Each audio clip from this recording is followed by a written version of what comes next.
वसीम उम्र हैगी है 37 साल। पैकिंग का काम करना वा, माड़ा आदमी है सर।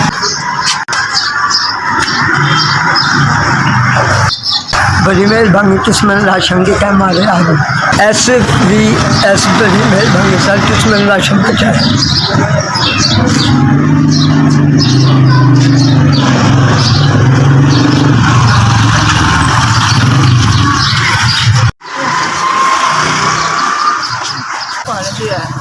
यही तकलीफ बंदा मेरा सिर ते है, बंदा मेरा सिर ते नहीं। तो राशन दिता, तुसीं मैनूं बहुत भला मेला किया। SVS तुसीं मैनूं राशन पहुँचाया, बड़ी मेहरबानी। शुगर का मरीज़, मेरी लत्त टुट गई सी 2 दफ़ा।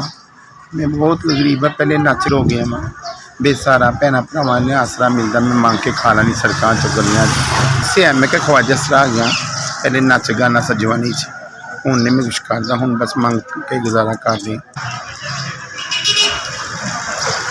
ख्वाजा सरा का ध्यान रखे अल्लाह पाक। SVS तुसीं मेरे तक राशन पाया, तुहाडी बहुत मेहरबानी, शुक्रिया। अल्लाह पाक दे मोहम्मद इकबाल शाह मार्शल के नाम।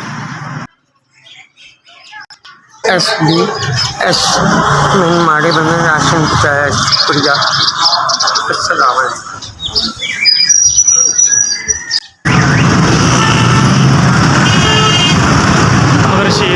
मोहम्मद रशीद थोड़ा बहुत सौदा ले बेच दी माड़े